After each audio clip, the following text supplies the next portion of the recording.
inspiration of resolutions has faded over the years because I've seen them veer down one of two paths very often.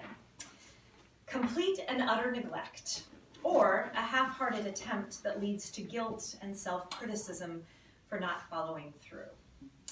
And I'm not just speaking from personal experience, I'm speaking also from what I've seen from friends and also from the greater community around me. As some of you know, I do work in the field of health and fitness as well, and I've been a personal trainer as well as a teacher in the group setting. Perhaps this is where my resolution crisis began. For what better way to measure the efficacy of a New Year's resolution than to put yourself directly into the crucible of the most popular resolution made in the United States, which is to be more healthy, some people say, or to lose weight. Now, while this resolution is deeply admirable and one that I support wholeheartedly, I've also seen firsthand the gym and studio packed from January to February, thinning out a bit into March and April till by the summertime, the idea is but a distant memory while people beat themselves up for having neglected a well-meaning attempt to better their lives. And there's a slew of reasons why this is so hard to accomplish. For in a country where health is directly correlated to income level, where food deserts are now commonplace and fast food reigns supreme, it would be disingenuous to suggest that our failure to turn our individual health around lies solely in the hands of, well, us as individuals. But there's something at play here as well. Something else, something that feels misaligned.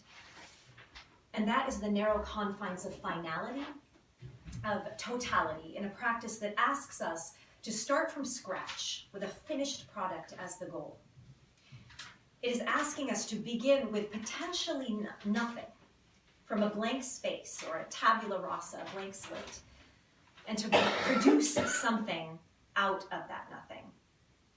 It is, to parallel the common translation of our scripture reading today, a creatio ex nihilo, a creation from nothing. In the beginning, God created the heavens and the earth, period. How many times have you heard or think of the first line of Genesis in this way? Here's how the translation reads with the second line. In the beginning, God created the heavens and the earth was without form and void, and darkness was on the face of the deep, and the Spirit of God moved upon the face of the waters. Now listen again. In the beginning, when God created the heavens and the earth was a formless void, and darkness covered the face of the deep, while a wind from God swept over the face of the waters. Similar, yes? But these two translations are actually entirely different. For centuries, a normalized English version of the famous first line from the Greek Bible known as the Septuagint has written verse 1 as, in the beginning, God created the heavens and the earth, period. This sneaky little play on words has developed into the popular Jewish and Christian doctrine that God existed first in nothingness and created something, the cosmos, everything in it, out of nothing. But what if this wasn't the only possibility? Strangely, biblical scholars have argued against this doctrine for about as long as it's been popular, because grammatically, the second translation that I read is actually most accurate in the Hebrew text, implying that the beginning is actually more like a beginning. That, wait, the creation that we speak of was actually something out of something. It gets even trickier. For the word used for God, Elohim, is plural. A word that is used frequently in Genesis, describing a kind of angelic council, a committee of helpers with whom God consulted frequently to make decisions. Later on, as monotheism, or belief in a single powerful deity, developed, away went the divine council into a singular entity making all the decisions, God alone. But it's only been more recently that voices of inquiry have begun to really surface and ask, what has this idea, this something out of nothing, this singularity of power done to our conception of God, our conception of our world, of ourselves. And what happens if we read it in its more authentic form? In the beginning, when God created the heavens and the earth was a formless void, and darkness covered the face of the deep. The face of this pre-existent deep, which may be understood as a kind of primordial ocean, a swelling of waters with murk and earth and formless stuff, exists in creation accounts from cultures all over the world, and especially in the Near East. Ancient Greek mythology names the goddess Eurynome Night, who dances over the face of the waters. The Tao Te Ching speaks of primordial waters that were both nothing and everything, a body that it calls the mother of everything. Ovid speaks of chaos as existing before heaven and earth, as the bolus of everything.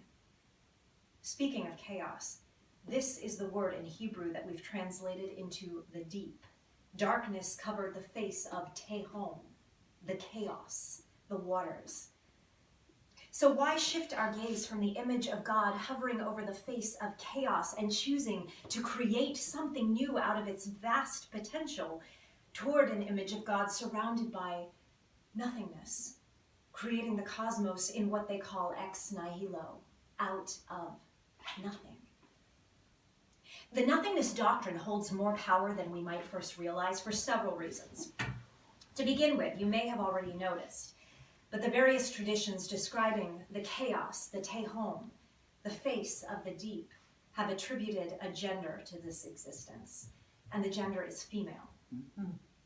Much as we've attributed a male gender to God because of Hebrew grammar, so is the deep associated with the feminine, and with it a need to tame at best and to repudiate at worst. Yet we cannot deny that we are all born through the female body, formed mysteriously within a mini version of the deep in our mother's wombs. We emerge out of a powerful something, unformed and created by the cooperation of many forces working together. But a patriarchal social system cannot embrace or even acknowledge such a power, for it disrupts a hierarchy in which there is no cooperation. Only the single power of a male entity, creating something alone with no needs and no help, thus rendering the feminine irrelevant, submerged, and silenced.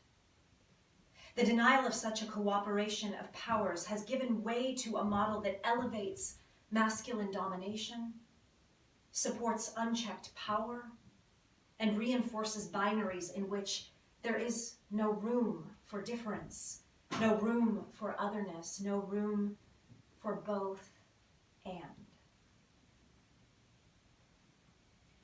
In addition to the strange silencing of the feminine in our denial of the deep, this concept of zero cooperation from a masculine place of power has supported and justified the militarism of colonial invasion. How might it complicate the merciless invasion of lands and peoples if we had a cooperative sense of God's creation of us? I propose it would do a lot, actually. What if we took this image of the pre-existent deep, the vast waters of chaotic potential, and alongside it also took the plurality of Elohim to re-envision the great I Am, gathering the divine counsel to coax, to urge, and to work with the face of the deep to create the heavens and the earth. From this vantage point, creation emerges as a collective effort, orchestrated by the one who calls it into being.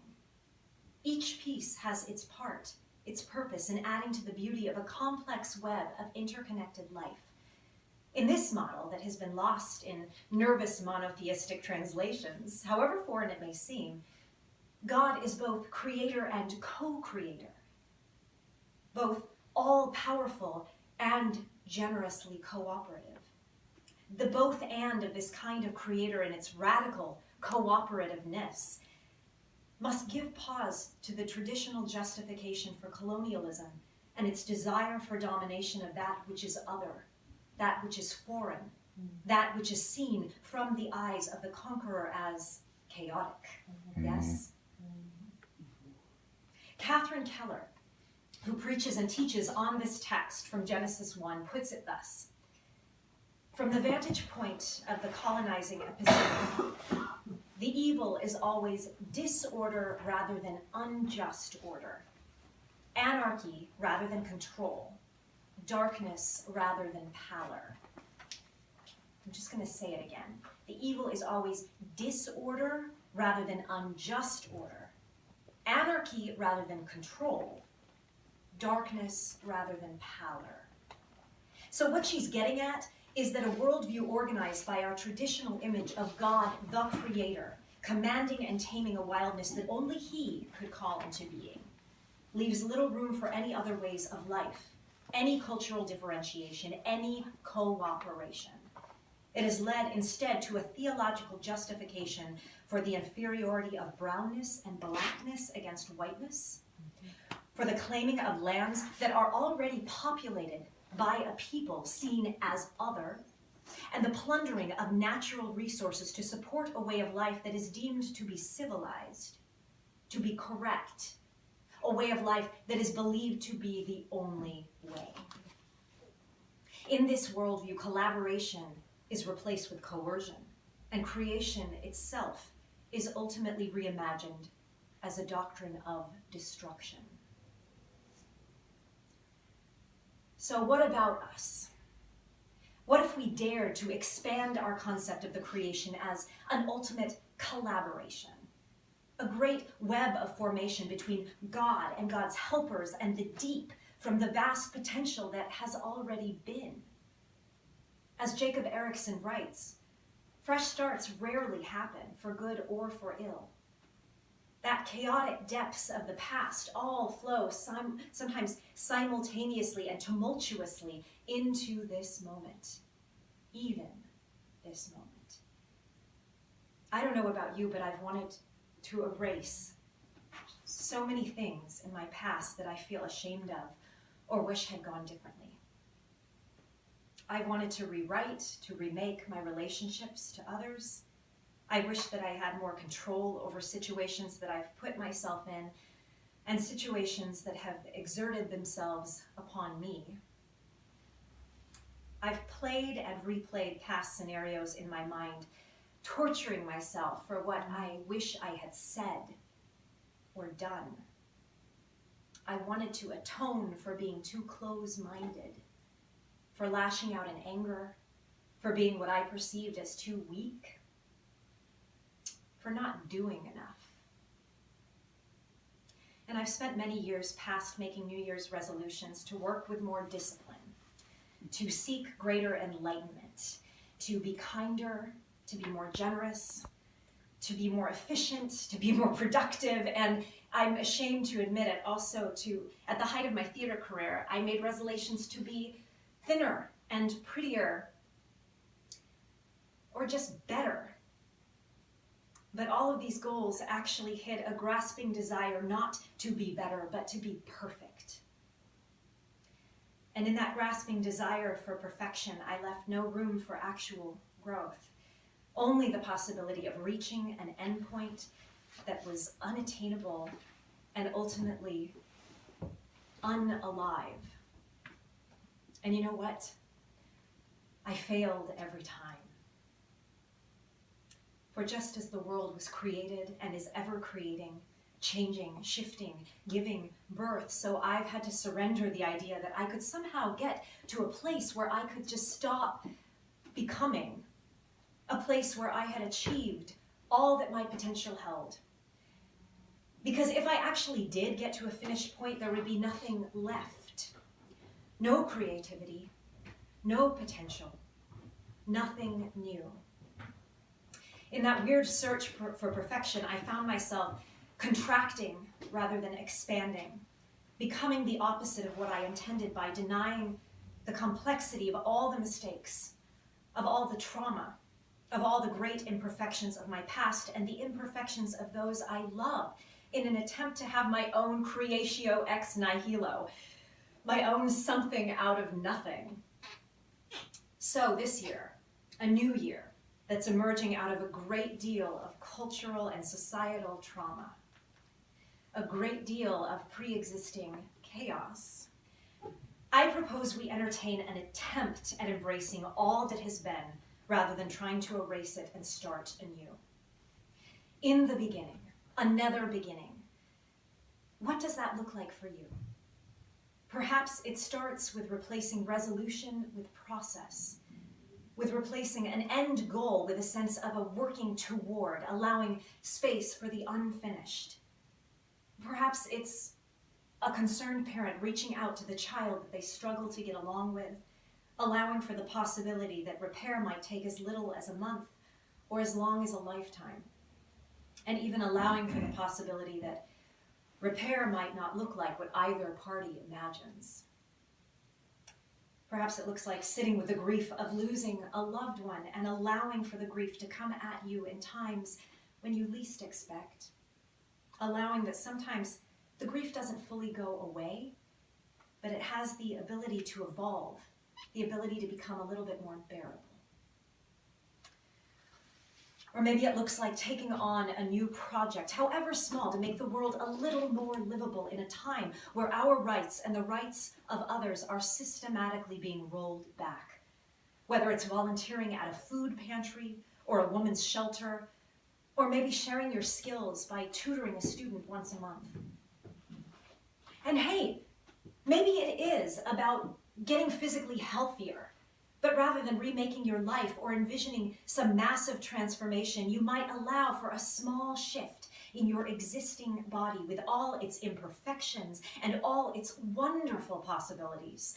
A shift that is unique to you and beautiful in its continued process into next year and the next and the next.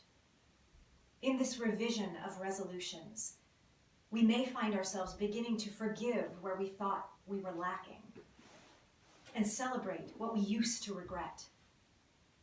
In this revision, may we find our capacity to forgive ourselves extends to a greater capacity to forgive each other and to forgive the hatred in those driven by fear, by seeing the potential that each of us has to love.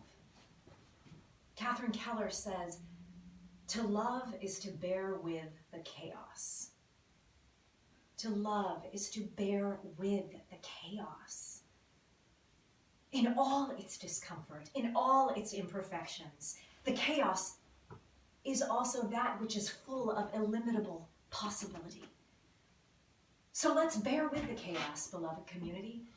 Bear with it in the expectation of a blessing that comes with growth rather than perfection, with progress rather than resolution, with the process of creating something new out of something that already exists, worthy, ready, and holy in its possibility.